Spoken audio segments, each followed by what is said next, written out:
Well, hey family, this is Darlene. I'm sitting here making some pearl earrings, the earrings in the bottle.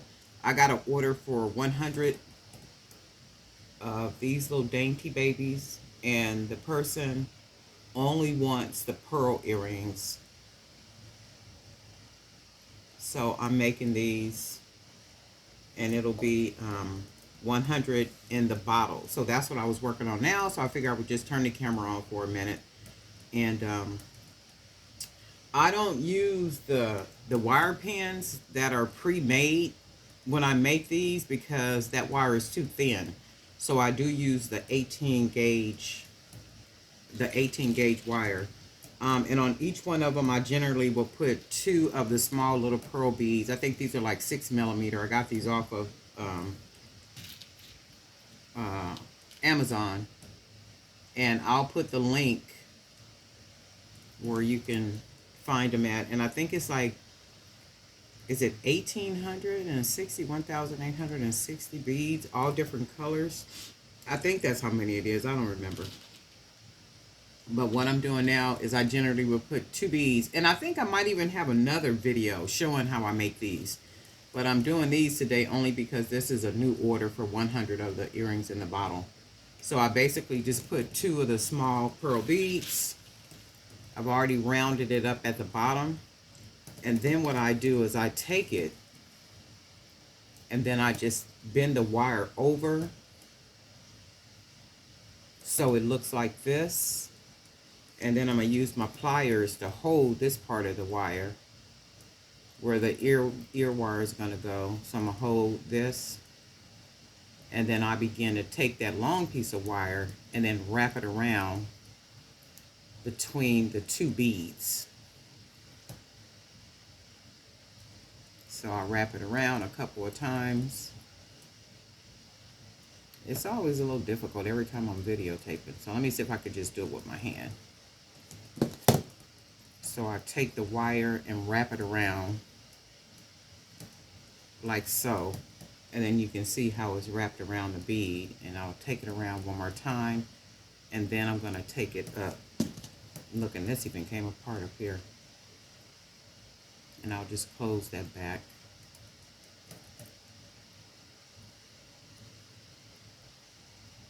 That's not what I want it to look like, but that's okay. I'll fix it. So then I'll take this wire and wrap it around the top. And then close it off up there. And then that extra wire, I'm going to just clip that off. Like so. And then make sure it's closed off real good. And it looks like an actual little earring. So let's do this one. I'm gonna try to do this one with just my hand and not the pliers. So I take it and I fold it. I don't leave any room at the bottom. I want it nice and snug. And then I take the wire and wrap the wire around the middle of those two beads. I'm trying to do it without having to use my pliers. And then wrap it around like so.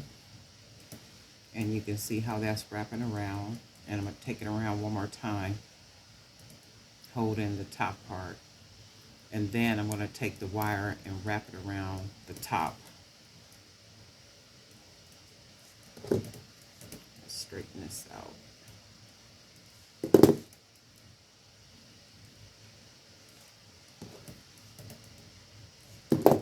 I'm going to go ahead and clip it, and then that way I can just close it down.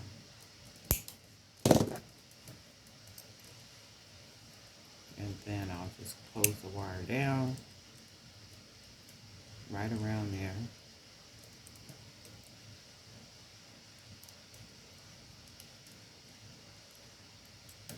And then, so I got about 4 of them made already. And I take my ear wires, put the little earring on there, close it up.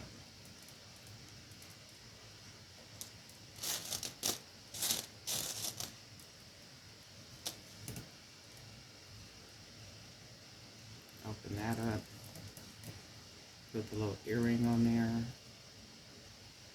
Close it up. And then that'll be one pair of cute little dangle earrings. The pearls. And I'm going to make 100 of these. I have earrings in the bottle on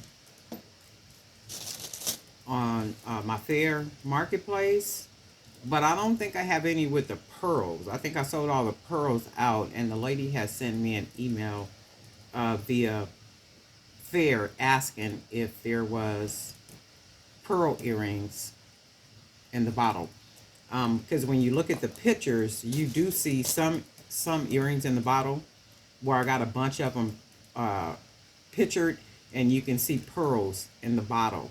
So she was asking me, because I don't have a part that's just set aside, you know, like when I'm selling just earrings in the bottles and it just pearls. So she was asking me that, and I was like, yeah, I could do those for you. No worries. So I did start giving myself a 7-day leeway on fair, but I'm gonna take that off and just do 3 days, because generally I have stuff already made up. And if I do have to make something, it's nothing, you know, to make these. I'll be finished with 100 of these before the end of the day.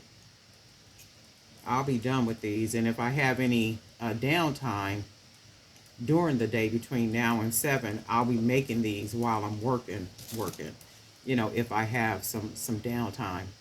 So these will be done by the end of the day, and then I could get them shipped out to her probably tomorrow. And what I'm doing now is just putting the ear wires on.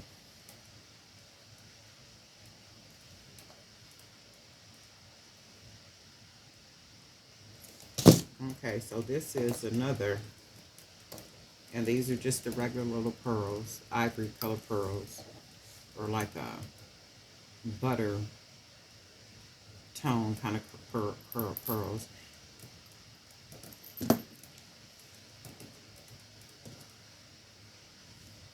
I remember when I first bought these little bottles, I had bought them out of Joann's.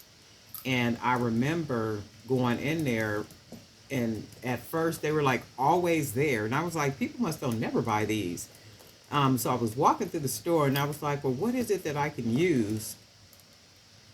You know, that would be really unique. I could put some earrings in. I could, you know, like make it just look really adorably cute and stuff. And then I walked down the aisle and I saw these bottles. And they had a couple of them in stock. So I got whatever they had. And then they had these really long ones too. And I was like, nah, I don't want those. So I got the smaller ones that, like this, that were in Joann's. And no sooner after I started buying these bottles were never in stock again. They were never in stock again. So I was thinking to myself, that's amazing how you make things and you do things, and then once you out in the public, because what I did do is I did no sooner than I made these, I sold at a women's conference. And at the women's conference, I know they had about maybe 400 or 500 women. And I did kind of introduce these earrings in the bottle. And when I introduced these earrings in the bottle, they did like really good too. And then I noticed, after I did the women's conference, and then I did the Santee Street Fair. The Santee Street Fair, so I did 2 events introducing the earrings in the bottle, and then when I went back to the store, they didn't never have these bottles ever again. Like they're always sold out. So I thought to myself, I was like, anytime that you start putting things out, you know, into the public like that, of course, you know, people are going to, you know, duplicate it, because it's a really cute idea. And, you know, I never had a problem with that, because my product is not theirs is not mine, you know, just happens to be the bottle. And I know that, you know, they sell like really well. And that's like I be saying too, though, with people living in different cities, different states, what is the chances of any one of us doing the same event on the same day in the same city in the same state? Chances are none. Chances are none. And even if we were at the same event on the same day and we all had earrings in the bottle, they would still be different because of the product that's inside of the bottle. And then what I'm going to start doing too, though, because like with the wholesale, I don't put like marketing material in the box. I really don't do that because I was like, okay, when I buy wholesale, I don't get a bunch of materials and stuff, in the box and stuff. And it only works out right because the wholesale prices are good prices on the fair.com. So I really don't need to sell anything to them off of the fair.com, um, outside of fair not getting a percentage, right? But I would prefer that people stay on fair, like on the fair platform, because that's what they're there for.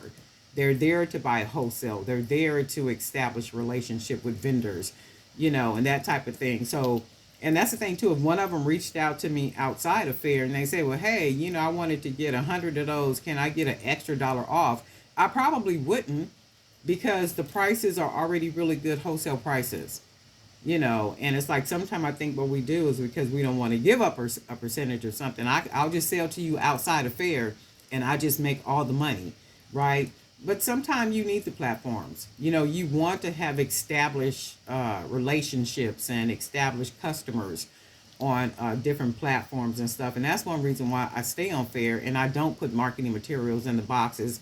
I just put their materials in there. I put the commercial invoice and I put the packing slip, and that's what I put. I don't put a lot of stuff because I'm not selling to them as a retailer. I'm selling them to them as a wholesale buyer. And as a wholesale buyer, they already, just pretty much got the price and whatever is whatever. I was talking to Keisha. Keisha had said something about I think she's on fair, but I'm not sure that she figured out, I guess, how to price and what to do on there. And if anybody else is having that issue too, let me know and I'll do a video. I'll do a video to show how you upload your product, how you put wholesale, how many units you want to put in any case, a number in a case.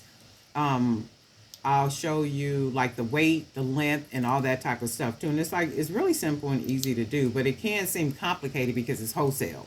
And then when we hand make things, we're sometimes making one of something. That's the thing about fair. Fair kind of gears you in a different direction to where you're making more than one of something.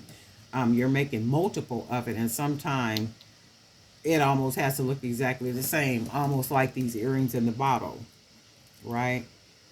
So that's what I'm doing. I'm working on 100 of these. But if anybody else is having an issue with fair, or if you wanted to sign up for fair, the link is in the description area down here. But you do have to have a website. As long as you have a website and they can like check the website and do whatever they need to do, okay, cool. You can sign up, and it's worth it. It really is worth it. And if you're making a whole lot of product and you want to find a marketplace to sell your product, then do it on fair. Just do it wholesale. Put everything up there and then do it wholesale. And if necklaces are not the same exact necklace, just put those necklaces in a case. Like do 3 or 4 in a case, and they're just all 4 different necklaces. And then that's one case of 4 unique necklaces by itself. And then however you want to price them, you pretty much price them. But you're thinking more in terms of like bulk when you're selling on fair. It's not like when you sell on your own website and you're doing like one individual this or one individual that. And that's what I like about fair, because I like to go in there and I have a really nice order, and it got like some nice digits, some nice digits, and it's a really nice order. I like that, and I would prefer to do that a lot of time, to sell in bulk. And then what happens is now the vendor has to go out and sell the product at wholesale. So I do like selling, the vendor has to go out and sell at retail. So I like the idea of selling wholesale. And I really kind of got caught up in that with the wholesale. I love doing that, selling a nice amount of units in a case, and then somebody buy it, and then that vendor takes it and then they go out and sell it, at a retail price. So now it becomes their responsibility to go sell the product wherever and to whomever they sell the product to. So that's good stuff. And if you guys haven't thought about it, think about it, because it's really worth it. And you guys are making some absolutely amazing jewelry in the um, Facebook group. So at some point, like when you're making all that jewelry, I don't know if you're selling it, if you're giving away, or whatever you're doing, try fair. Do a one-page website. You don't have to have a whole lot, just one-page website where you're displaying all your product on that home page, and you got all your information, contact information at the bottom, like everything. And there is a video, and I'll put the video in here where you can see. And it's really just that simple. And you have to take really good pictures. You upload the pictures, and you do have to market, and share that you are selling product on fair at wholesale. You really do have to do that. So if you have a email list from when you go out and you're selling at different events and that type of thing, put an email together and then send it out to the people and let them know, hey, I have wholesale. If you're not interested in retail, I do have wholesale wholesale available, right? And then that's another way that you can kind of get it out. Or even if you do a newsletter that's once a month, and then you put on that newsletter that, hey, wholesale available. You can find 4 unique necklaces in one case, and you can find them on fair.com and my marketplace, like different things like that. And Facebook, utilize Facebook, Instagram, TikTok. If you're doing all those platforms, that's good. And another one is LinkedIn. LinkedIn is all about business. So I have a LinkedIn, and my LinkedIn, I literally just set it up with the Amazon journals, and that's all the other information is on there too. But I have that set up for literally journals and planners, and that's the business that I put on LinkedIn. And I get a lot of traffic from LinkedIn, and I know that because I use the URL extension that tells me how many times a link is clicked. And I get a lot of traffic from LinkedIn to my Amazon store. So that's a really, really good platform, LinkedIn. So it's very professional. It's professional people that's on there. If they're having like conferences, lady events, women workshops, or anything like that, they're always looking for some type of what they call them little bags, them little stash bags, or them little bags that they put the gifts in and stuff, or even for table gifts, that they like to give out. Or if they like putting tablets on the table with a pen, how nice is that to have a journal on the table with a pen? So I do get a lot from LinkedIn. LinkedIn is like really, really good, and it's all about business, So if there's a product that you can think of that is, that will be applicable to the LinkedIn platform, then by all means do that. It's really good. I mean, it's really, really a good place to be, having your product, have it all set up. And I buzz into LinkedIn every once in a while. I don't even really go on LinkedIn, not unless I'm going on there to change images or add more images so that people can see, oh, it's new product. And my whole thing is just Amazon for my journals is what I use LinkedIn for. So that's a really, really, really, really good source for me. But anyway, I done talked enough, and guess what, family? We'll talk soon.